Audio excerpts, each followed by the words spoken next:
sebagai orang yang backgroundnya sosial tuh ngerasa kayak sakit hati gitu sih. Kok kenapa 80%-nya harus masuk STEM ya? Lagi-lagi kayak eksak tuh mesti harus diutamakan dibanding kayak ilmu-ilmu yang lain gitu. Nih kemarin Pak Purbaya kan ngucurin dana 200 T kan, terus lempar ke bank. Sedangkan ini gue lihat yang sedang maju kan PT PAL, dia butuh dana sekian T aja untuk ngembangin bisnis, tapi nggak klop. Kita selalu mendefinisikan logika itu adalah bagian dari ilmu eksakta. Padahal logika itu adalah hal yang paling mendasar untuk ilmu apapun. Kita ngecek berita terakhir dulu nih, kemarin Prabowo tuh kayak ngomongin jumlah penerima beasiswa LPDP tingkatin dong, tapi kayak so far kayak 80%-nya itu mau diarahin ke STEM ya. Gue sih kayak sebagai orang yang backgroundnya sosial tuh ngerasa kayak sakit hati gitu sih. Kok kenapa 80%-nya harus masuk STEM ya? Lagi-lagi kayak eksak tuh mesti harus diutamakan dibanding kayak ilmu-ilmu yang lain gitu. Ya, tapi gue pengen tahu sudut pandang lu nih. Mungkin ada hal-hal yang kemudian orang nggak terlalu paham STEM tuh sebenarnya apa gitu. Maksudnya ya nggak tahu sih sudut pandang lu gimana ngeliat situasi yang 80% harus STEM gitu. Apakah memang harus kayak gitu atau memang sebenarnya ada beberapa hal yang kita overlook atau nggak lihat gitu sih. Nah, gue pengen tahu sih dari sudut pandang lu sebagai orang yang best practice-nya dan background-nya dari sisi engineering gitu. STEM tuh apa gitu? Iya. Sebenarnya kan kalau kita ngelihat yang namanya kecerdasan itu kan selama ini selalu dianggap bahwa orang yang punya IQ tinggi itu kan yang pinter gitu kan. Nah, itu tuh. Padahal kan yang IQ-nya tinggi itu hanya salah satu dari sekian banyak kecerdasan orang gitu. Cuman masalahnya yang selama ini bahkan di Indonesia pun orang masih menganggap bahwa ya udah yang IQ-nya tinggi kan rata-rata tes IQ itu rata-rata matematika semua kan. Iya. Terus yang nggak bisa matematika tapi jago musik, jago menyanyi, jago main bola dan sebagainya nggak dianggap jenius kan. Nah, itu tuh. Kayak gue waktu kecil juga sama kayak IQ lu berapa? Waktu tes IQ itu kayak 120 something. Oh, kamu anak pinter ya. Tapi kemudian kayak teman-teman gue yang di bawah itu tapi orangnya ngocol, terus misalnya komunikasinya bagus, terus di sisi lain nggak di ilmu matematika gitu. Itu sama guru-guru kayak bangdang. Ya biasa aja lah, mediocre atau mungkin outlier gitu. Ya emang, ya bahkan gue sendiri yang teman-teman gue orang-orang STEM memang begitu dia ketemu di hadapan publik itu jadi ya orang-orang matematik, orang-orang sains kan nggak pernah bisa bicara kan. Ya. Iya nggak? Dan itu jadi masalah sebenarnya gitu. Ya ketika kita mau melakukan let's say research kalau lu single person gitu nggak butuh siapa-siapa, it's okay, terserah lu kerjain sendiri. Tapi begitu kita dalam bentuk sebuah sistem engineer gitu, dalam sebuah sistem buat pesawat, kapal dan lain sebagainya kan butuh komunikasi yang bagus gitu kan. Jadi kadang even lu IQ tinggi, sains lu jago banget, tapi kalau kamu komunikasi lu berantakan juga lu kayaknya nggak akan dipakai juga sama orang. Asik. Nah, itu tuh apakah kemudian ketika kita ngomongin soal STEM itu, gue juga nggak terlalu paham STEM itu spektrum ilmunya apa aja. Mungkin lu bisa menjelaskan sebenarnya STEM itu apa dari dasarnya gitu. Karena dan apakah kemudian ketika kita mau membangun STEM itu emang pure harus fokus ke STEM-nya atau memang harus kita bisa ada hal-hal yang sebenarnya bisa jadi suportif dan sama pentingnya gitu. Nah, lu SMA lu IPA apa IPS? Gue IPS, bro. Oh, lu emang IPS ya? Gue IPS dari awal. Gue milih IPS ya. Nah, soalnya gini, diskriminasi juga udah mulai lahir di situ. Jadi anak IPS diskriminasi nggak sama guru-guru waktu sekolah? Oh iya. Iya kan? Dulu tuh kayak misalnya pertama tuh kayak assessment dulu kan. Gue share dulu zaman gue ya. Di tes IQ dulu, terus keluar tuh Anda berbakat masuk IPA. Tapi karena gue secara passion memang nggak di IPA, gue milih waktu pemilihan kelas tuh ya kelas IPS gitu. Dan gue nggak tahu kenapa emang gue nggak pernah merasa klik sama guru-guru eksak waktu itu, matematika, fisika, biologi, ya paling biologi ya. Ya mungkin karena guru-guru orang sains nggak bisa bicara tadi. Nah itu tuh. Tapi ya, kalau menurut gue sih definisi STEM itu yang sekarang terjadi, terutama di Indonesia, di kalangan atas itu bahwa STEM itu adalah science, apa singkatannya, science, teknologi, engineering, mathematics. Nah, berarti kan skopnya terbatas pada hal-hal yang bidangnya ya tadi biologi, matematika, fisika, kimia, teknik mesin, teknik ini dan teknik sebagainya gitu. Jadi yang ya sebatas itu gitu. Cuman gue berpikir bahwa kita harus mendefinisikan ulang gitu. Ya, oke, kita tadi kan berpikirnya bahwa kita ingin menaikkan jumlah STEM, orang STEM supaya nanti dia bisa menjadi ahli-ahli engineers-nya di Indonesia banyak. Cuman masalahnya lapangan pekerjaannya ada nggak gitu. Ya. Jadi gini nih, oke, gue paham nih pemerintah ingin meningkatkan jumlah ahli STEM yang tadi ya, STEM yang ini dulu ya, yang general dulu ya, yang definisinya umum dulu menurut masyarakat ya. Itu artinya pemerintah harus menyediakan lapangan pekerjaan yang cocok dengan STEM satu. Oke, terus tiba-tiba ada nih pemerintah bilang, ya lu sebagai ahli ini lu buat dong bisnis yang terkait teknologi. Bisnis tuh nggak bisa datang tiba-tiba gue datang ke Indonesia pulang bangun bisnis yang terkait dengan teknologi, gue enggak. Karena semua berpengaruh terhadap birokrasi dan lain sebagainya gitu. Ya kan? Nggak bisa gue buat bisnis di Indonesia sama di negara luar, di Finland, di Jepang, itu sangat lebih mudah gue buat bisnis di luar negeri gitu dibandingkan di Indonesia. Yang kedua itu. Yang ketiga, kalaupun gue akhirnya berhasil buat bisnis, marketnya siapa? Nah, emang teknologi gue sudah ada marketnya di Indonesia. Kalau marketnya luar, emang luar negeri percaya sama produk gue dibandingin sama produk luar negeri. Kalau seandainya gue buat di luar negeri kan image ya. Teknologi kan image juga ya. Kalau seandainya gue buat teknologinya di Jepang, gue jual ke market dunia, orang lebih trust dong. Dibandingkan gue buat di Indonesia. Tuh. Belum lagi produksinya. Kalau gue produksi di Indonesia jauh lebih mahal saat ini. Ya branding emang, maksudnya gimana asal negara buat teknologi itu emang efek sih. Gue setuju sama lo. Maksudnya kayak, even kayak sekarang kita pakai EV gitu kan. Gue pakai Hyundai gitu misalnya. Sama pakai EV produk Cina BYD yang meskipun sama-sama mungkin di Cina harga yang lebih murah, fiturnya lebih banyak, tapi kayak mindset kita kan akan selalu kayak ya mobil second class lah atau gimana gitu.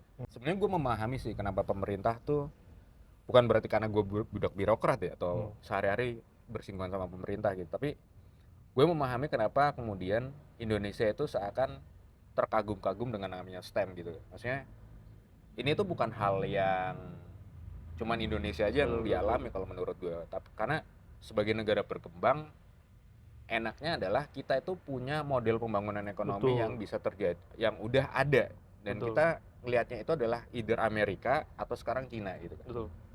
Dan kemudian adalah ketika kita melihat perkembangan Amerika gedenya kayak apa, itu kan sebenarnya salah satunya didukung oleh satu industri. Dua, industri yang kemudian padat teknologi gitu kan. Kemudian ada Silicon Valley yang kemudian jadi kita bisa lihat perkembangannya gila-gilaan dari 70-an, 80-an, 90-an kan. Kemudian Cina yang kemudian, yang kalau gue nggak salah tuh kayak tiap tahun mereka itu bisa memproduksi kayak 5.000-an engineering per tahun gitu. Dengan negara dengan sumber daya yang gede itu. Jadi tuh kayak kemudian banyak negara berkembang lihat kayak, oh ya udah kalau misalnya gue pengen jadi negara besar, terus pertumbuhan ekonominya tinggi, ya yang dikejar pertama ya industrinya. Yang kedua adalah industri dengan teknologi yang tinggi gitu kan. Dan gue harus produksi sebanyak mungkin engineering gitu, atau engineer-nya gitu kan. Nah, gue sih dari sisi itu emang, ya gue maklum aja gitu. Cuman yang jadi pertanyaan kan kemudian, ya tadi ketika lo bilang adalah, apakah ketika kita memproduksi 5.000 engineer misalnya di Indonesia, itu bisa keserap semua atau enggak gitu kan. Yang kedua, apakah kemudian industri kita itu udah siap untuk menyerap itu gitu. Nah itu tuh kayak satu hal yang kemudian jadi problematis di Indonesia sih. Karena kalau dari gue lihat kan kayak untuk bisa ngadopsi atau narik orang dengan background STEM yang tinggi pun butuh setting gaji yang cukup tinggi kan. Nah ini kemarin gue juga. Lu gimana? Sebenarnya gini sih. Tapi masalah nggak ada, jarang juga orang Indonesia yang mau pulang ke Indonesia dengan gaji yang gede sekalipun gitu loh. Kemarin tuh gue dari PT PAL, terus sempat ngobrol juga sama Pak Budi Karya, Budi Karya. Pak mantan Deputi Direktur BI siapa sih? Lupa gue. Ya at least itu Oke, itu ya. namanya. Jadi sempat disampaikan, ini cerita panjang ya, cuman gue potong sedikit. Sempat disampaikan bahwa gaji engineer di Indonesia itu memang sangat rendah ya. Kemarin waktu kita di PT PAL memang kita ngelihat memang progres PT PAL ini sebenarnya bisa jadiin contoh bagaimana kita meningkatkan jumlah kualitas teknologi di Indonesia, terus kemudian kita bisa meng-hire banyak engineers dari untuk project-project itu. Yeah. Cuman yang perlu dilihat adalah kesejahteraan dari para engineers. Nah, well-being ya. sekarang lu gaji paling gede kerja di finance. Ya. Either dia di perbankan, pokoknya yang mengelola uang lah ya. Cuman begitu lu masuk ke ranah engineering atau science, gaji lu kecil di Indonesia. Compare to finance. Padahal engineers itu kontribusinya besar. Jadi kayak gini. Kemarin tuh dijelasin tuh di PT PAL, oh produksi kapal sekian harganya bisa jauh lebih murah daripada yang di luar negeri gitu. Akhirnya sama Pak Budi Mulya bilang, sepertinya engineersnya mulai harus dinaikin nih gajinya. Walaupun di PT PAL sekarang udah jauh lebih makmur ya karyawan. Jadi nanti supaya nanti sebenarnya kan let's say ini laptop harganya kalau kita produksi jual let's say harganya cuma 10 juta gitu. Yeah. Tapi kan sama yang punya brand ini kan dia jual bisa 100 juta kan. Harganya 50 juta aja deh. Tapi kompensasi engineer-nya dinaikkan. Jadi gajinya bisa lebih besar di situ. Nah, gua waktu di beberapa negara gue lihat memang engineers itu gaji monthly-nya memang nggak banyak. Tapi mereka dari paten-paten yang mereka hasilkan itu bisa kaya raya. Nah itu kompensasi itu. Jadi memang engineers itu memang gajinya harus gede, paling gede. Tapi gini ya, ini gue melihat lagi dua sisi. Tadi lu bilang Cina ya, Cina meningkatkan jumlah engineer sebanyak mungkin gitu kan. Karena memang untuk negara Cina atau beberapa negara Eropa atau negara-negara yang menuju negara maju itu kan mereka harus meningkatkan jumlah industri mereka kan. Berarti di situ mereka butuh banyak engineers. Nah, butuh banyak engineers artinya mereka harus meng-hire banyak engineer, scientist dan sebagainya. Cuman kalau kita lihat Singapura beda lagi. Singapura kan negara bisnis, bro. Iya sih. Dia nggak terlalu ya kita lihat lah di NTU, NUS itu risetnya gila-gilaan, tapi memang orang bisnisnya juga kayaknya juga lebih gimana ya? Bisnisnya juga orang juga beneran belajar bisnisnya gitu juga gila-gilaan gitu. Jadi menurut gue kita harus membentuk di Indonesia itu kita harus membentuk iklim kita sendiri. Kalau tadi di Cina atau negara lain dia engineer-nya dibanyakin ngikutin STEM. Di Singapura ya ada STEM lah kan di NTU dan tapi kan tetap mereka bisnisnya kuat. Kita harus ngelihat di kondisi di Indonesia. Nggak bisa dong kita tiba-tiba STEM-nya 80%. Itu gue yakin tuh banyak pengangguran atau banyak yang akan kabur ke luar negeri itu. Karena lapangan pekerjaan nggak ada. Kita harus sesuaikan nih iklim pekerjaan di Indonesia itu sekarang apa. Mixing engineer nggak terlalu dalam. Ya rata-rata memang bisnis. Kita negara besar nih. Tapi lebih banyak orang berbisnis. Jadi ya tetap bisnisnya tetap dijalankan, ahli-ahli perekonomian dan lain sebagainya tetap ada gitu. Tapi memang tidak berarti kita harus jomplang tiba-tiba 80%, enggak. Kita harus bertahap. Kita memang perlu menyiapkan industri di Indonesia gitu. Karena kita negara harus tumbuh dari industri saat ini. Nah, sekarang yang jadi masalah, tadi gue tanya, kalau 80% terus tiba-tiba lulusan engineering, lu mau apain tuh? Nah itu. Karena satu, tadi lu ngomongin soal gaji ya. Gaji engineer di Indonesia kan emang rendah ya. Gue mending cabut kan. Even kayak programmer IT kita masih kalah sama yang ada di Vietnam malah gitu. Makanya kemudian kita programmer IT itu kayak kesedot ke sana semua. Kan? Sebagian besar gitu. Bukan sebagian besar, kayak Singapura masih tetap jadi tujuan utama. Gue balik dari Malaysia kayak tahun lalu terus ngobrol sama Hasanah Research gitu. Mereka juga komplain soal bahwa lulusan-lulusan STEM mereka kemudian lebih condong untuk milih kerja di Singapura Betul. karena standar gajinya yang lebih gede Betul. gitu kan. Tapi ada fakta yang menarik ketika lo bilang bahwa Singapura itu basisnya tuh finance gitu. Betul. Emang bener gitu, kayak basisnya tuh emang jasa gitu.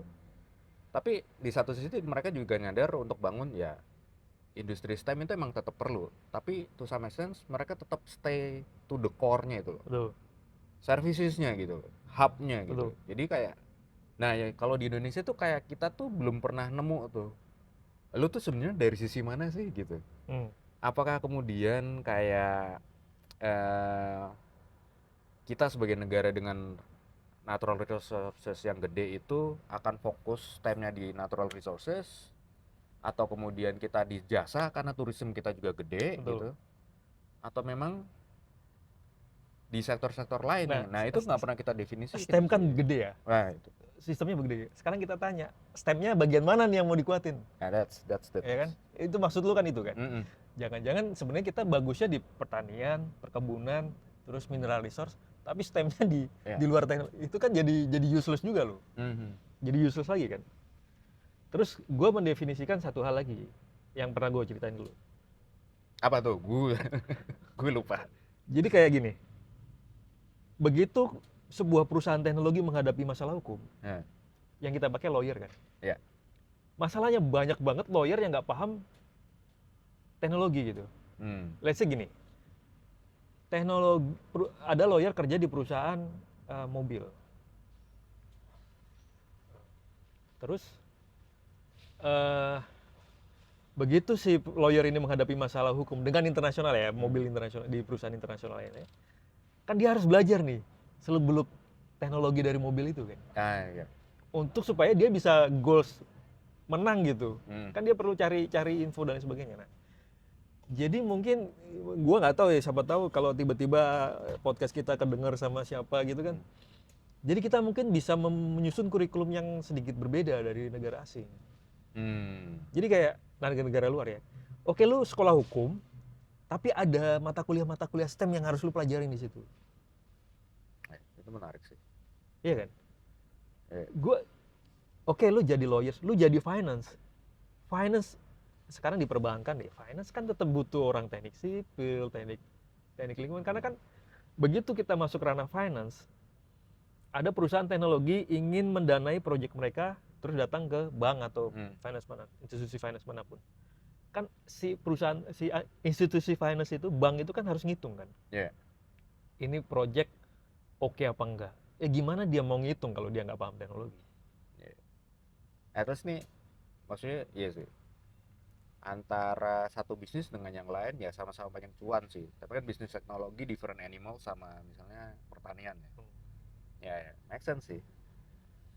Nih kemarin Pak Purbaya kan butuh ngucurin dana 200T kan, terus lempar ke bank. Sedangkan ini gue lihat yang sedang maju kan PT PAL, dia butuh dana sekian T aja untuk ngembangin bisnis, tapi nggak klop kan. Terus kemarin tuh sempat ngobrol, dengar cerita juga Pak Burhanuddin Abdul, mantan gubernur BI, itu waktu tahun 2020 tahun lalu, beliau diundang meresmikan kapal di PAL. Jadi direktur PAL waktu itu cerita,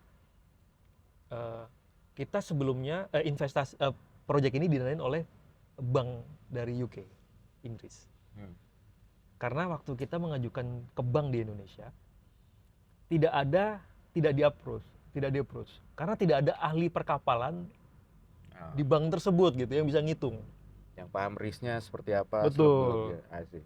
Jadi perbankan kita kan memang lebih banyak diisi orang-orang yang rata-rata contohnya kayak BTN kan perumahan ya, ya mungkin ahli-ahli arsitek, sipil real estate ada di sana gitu. Cuman begitu kita mau ningkatin jumlah ahli STEM di Indonesia, kita mau meningkatkan jumlah industri teknologi di Indonesia, tapi ahli-ahli finance, ahli hukum dan lain sebagainya yang memahami konteks di situ tuh nggak ada gitu. Ujung-ujungnya tadi lulusan teknik kita sekolahin lagi bisnis, kita sekolahin lagi finance gitu kan. Kenapa nggak kita blend aja? Oke, lu S1 hukum teknologi perkapalan, hukum teknologi, ya lu nggak harus jurusan hukum dosen yang ngajar teknologi perkapalan nggak usah ngambil mata kuliah di teknologi perkapalan aja, jadiin bentuk sistem SKS kan. Ya, di blend gitu ya. Hmm. At least minornya apa tuh? Lu hukum tapi minornya apa gitu kan? Kalau di luar kan kayak Betul, gitu. betul. Minor studinya spesifikasinya apa? Ya. Kayak gitu tuh yang apa? Ya kan kita kadang juga di regulasi di eh, di pendidikan juga agak jelimet juga ya. Harusnya itu bisa sih dengan menteri yang sekarang kayaknya. Ya. Iya kita karena ya balik lagi ya sejak SMA aja tuh kayak emang dipisahkan gitu kastanya, kayak jadi yang masuk IPA pasti anak-anak yang terbaik gitu. Kesayangan guru. Second class itu anak-anak IPS. Betul.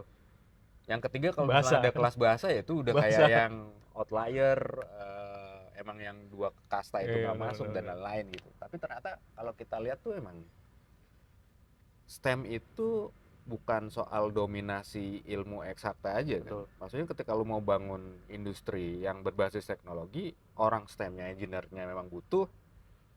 Tapi sisi lain juga orang-orang yang membangun dari sisi kebijakan. Betul.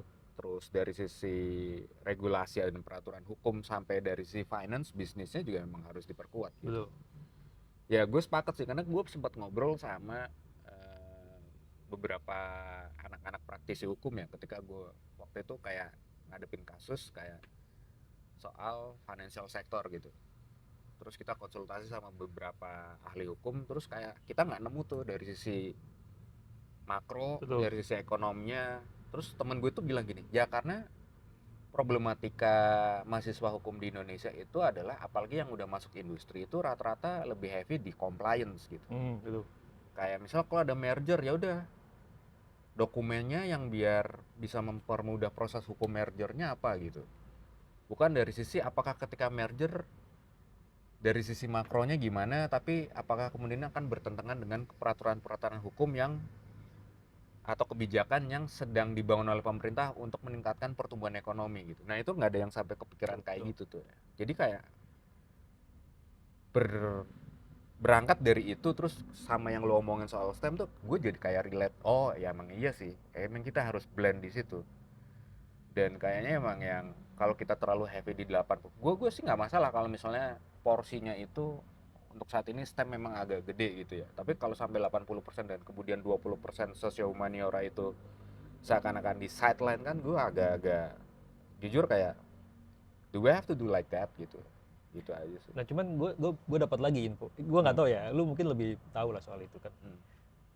Selama ini yang dapat beasiswa dari LPDP itu mayoritas STEM atau ini definisi umum STEM tadi ya, atau di luar STEM, sosial humaniora? Kita mesti ngecek lagi sih datanya. Tapi semakin kesini tuh emang arah pemerintahnya tuh dan juga dari DPR tuh kayak ngelihat ya kalau semuanya heavy di sosial doang, kita punya kebutuhan industri untuk bisa, apalagi sekarang Presiden Prabowo punya tekad tumbuh 8% dan itu emang harus ditopang sama sisi industri kan.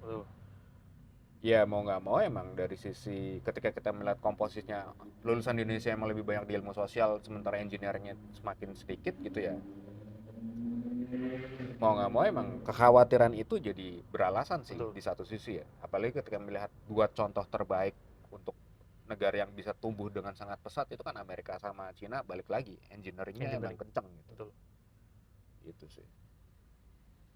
Cuman ya pokoknya harus dirunut lagi. Oke, kita mau naikin STEM, berarti kita harus nyiapin industrinya. Kan kita mungkin kita nggak pernah ada ya. Gua nggak tahu ini kerjanya Bappenas ya. Dan gua nggak pernah tahu nih, mungkin karena memang kurang info aja. Apakah sudah match nih penyiapan program jangka menengah jangka panjang terhadap terhadap kebutuhan tenaga kerja ke depan gitu. Jangan-jangan nggak ada nih. Akhirnya begitu ini lulus kagak match nih kan. Belum lagi politik 5 tahunan atau 10 tahunan nih. Iya sih. Gua menganggap 10 tahun, anggap aja ya let's say biasanya kan 2 periode. Nah, kan kita mikir juga ya, makanya gue jadi bupati atau gubernur, gue nyiapin program jangka panjang, begitu 5 tahun gue beres, di-cut tuh program, ganti program baru. Nah itu continuity dari policy kita tuh, salah satu yang jadi problem sih, emang sampai sekarang. Jadi emang 80% itu ya balik lagi itu kayak quick win-nya ya udah naikin 80% STEM tuh. Tapi kadang kita emang lupa tuh sebenarnya fondasi dasarnya di kebijakan Betul. asalnya sebenarnya kan. Kita mau pembangunan pemerintah mau heavy di mana gitu. Nah, penentu kebijakan itu harus orang yang dia ahli public policy, mereka juga engineers gitu. Ya tadi gue usulkan kalau bisa ya jurusan hukum, teknologi apa gitu. Nggak usah jurusan, jadi kayak tadi yang lu bilang jurusan terus Ada spesifik minornya. bidangnya kemana, minornya apa, tinggal ngambil mata kuliah di situ. Ya memang mungkin menurut anak hukum ribet banget nih. Ya. Cuman realita hidup nanti lu kerja itu Ya. harusnya lebih mempermudah lu kalau ngambil jurusan itu. Gitu. Iya. Karena di Singapura tuh kayak, karena gue beberapa kali kayak ketemu sama public policy maker di Singapura tuh kayak mereka sebelum masuk di birokrasi tuh mereka udah di industri lama gitu. Regardless backgroundnya apa, dan kebanyakan memang kayak sosio-humaniora, finance dan lain-lain gitu, di luar STEM ya. Mereka tuh masuk ke industri-industri itu dan kemudian balik ke birokrasi dengan sudut pandang yang gue tahu model bisnisnya, dan kalau kita mau bangun policy-nya itu yang harus emang konteksnya dibutuhkan sama industri itu gitu kan. Jadi kayak satu, avoiding working in silo gitu, dan yang kedua kayak bikin sesuatu yang kontekstual sih. Harus sesuai yang dibutuhin sama market gitu. Bukan berarti kemudian kita serahin sovereignty kita terhadap pasar ya, tapi at least kalau misalnya industri mau maju ya kita harus tahu apa yang terjadi di masyarakat kan. Kayak gitu. Cuman ini ya, gue penasarannya adalah selain karena memang model pertumbuhan ekonomi, contohnya negara yang kita bisa lihat itu adalah Amerika dan Cina yang heavy di engineering dan kemudian bisa jadi negara superpower gila-gilaan gitu in terms of politik dan ekonomi. Ada nggak sih sebenarnya ketika kita melihat STEM itu sangat didewakan di negara ini juga karena kesalahan pola pikir kita ketika kita melihat PISA score gitu? Itu dia. Karena gue ngerasa kayak ketika kita ngomongin STEM itu kan sebenarnya berawal dari ketika kita juga ngomongin soal PISA score kita yang jauh di bawah ya. Jeblok banget, bahkan dengan compare to peer countries kita gitu. Secara jumlah lulusan engineer Indonesia di ASEAN juga paling rendah. PISA score kita juga bandingin peer countries ASEAN 5 misalnya atau ASEAN 6 gitu, kita juga sangat rendah gitu dibanding negara-negara itu. Tapi kemudian yang gue lihat ketika kita melihat PISA score itu selalu dilihat dari sisi nilai matematikanya itu kita yang paling rendah. Padahal komponen PISA score itu ada yang namanya soal pemahaman bahasa kan. Ya, betul. Itu tuh jangan-jangan ketika kita mendewakan itu karena memang kita memaknai PISA score itu salah gitu loh. Jadi poinnya adalah kekuatan logikanya untuk bernalar, bukan masalah lu paham bisa ngitung 1 plus 1 sama dengan 2 atau enggak gitu. Iya nggak sih kalau gitu? Gue pengen tahu dari sudut pandang lu aja sih. Bener sih, memahami kalimat itu penting juga. Makanya untuk soal-soal matematik di negara maju itu relatif lebih banyak soal isi atau soal cerita. Asik. Karena lu harus memahami matematik sama makna dari soal itu apa gitu. Makna kalau cuma tulisan 5 tambah 5 itu very simple lah. Tapi begitu ditanya si Budi beli ini, itu kan runutan cerita, lu harus paham. Kalau lu nggak paham ya balik lagi kayak begitu lu dapat dokumen, begitu lu dapat buku, lu nggak paham tuh apa yang lu baca gitu. Buku fisika juga kan, ini karena gue orang fisika ya. Fisika itu kan lahir dari memahami alam semesta yang ada. Terus bagaimana kita mengkuantifikasi dengan cara yang lebih sederhana dalam bentuk matematik. Ya sebenarnya kan sebelum ada matematik, fisika tentunya dalam bentuk cerita dong. Ya kan? Oke, let's say tadi Newton kejatuhan apel gitu. Dideskripsikan dalam bentuk kata-kata gitu. Cuman kan tetap harus disimplifikasi dengan bentuk tadi matematika, dalam bentuk rumus fisika. Nah, sedangkan begitu kita menghadapi masalah yang kita hadapi itu bukan, contoh gini, mobil nih jalan, tabrakan, brake. Emang terus tiba-tiba di kepala kita itu ada tulisan, terus tiba-tiba di mobil itu ada tulisan, mobil ini kecepatannya sekian, itu kan enggak kan? Jadi dari fenomena itu kita deskripsikan ke dalam bentuk teks, baru kita hitung rumusnya gitu. Artinya kan dalam kehidupan sehari-hari kan penuh dengan sains, dengan fisika, dengan biologi itu. Matematika bukan, kalau menurut gue sih bukan sains ya, matematika. Ya tadi kan makanya STEM, bukan. Matematika tidak bagian dari sains, dia hanya bahasa sains. Tools berbicara dalam sains aja. Itu sih. Jadi tadi makanya memahami kata-kata, memahami bahasa itu juga penting. Percuma anak lu jago, atau anak-anak kita lah yang di Indonesia ini jago menghitung perkalian, kan biasanya dihukum 1 kali 1 sekian, 1 kali 2, itu meaningless lah. Nggak meaningful tapi meaningless. Yang perlu dipahami adalah dia memahami soal cerita matematik. Iya, karena dulu kayak misalnya kalau gue ngerjain matematika itu pilihan gandanya banyak. Terus soal isian itu cuma paling 5. Dan itu paling nyebelin, paling susah sih. Kayak, bro. Budi beli ini nih, berapakah yang ini Budi? Terus kayak, ini ngubunginya gimana ya? Dia. Ya itu tuh kayak pemahaman soal bacaan aja itu sebenarnya kan yang paling dasar ya. Ketika kita mau memahami fenomena alam semesta itu. Contoh paling zaman, gue nggak tahu zaman sekarang masih ada apa enggak ya. Zaman kita kuliah waktu ujian tuh, lu masuk IPS ya? Iya. Dulu zaman gue itu waktu SBMPTN apa UMPTN sih kita? Kita masih UMPTN. UMPTN ya? Lama banget. Udah ketahuan tua. Jadi di situ ada, gue nggak tahu IPS campuran ada nggak sih? IPS ada sendiri, IPC ada, terus yang IPA ada kan? Ini IPS materi ujian. Jadi kalau hari kedua itu ada matematika IPA.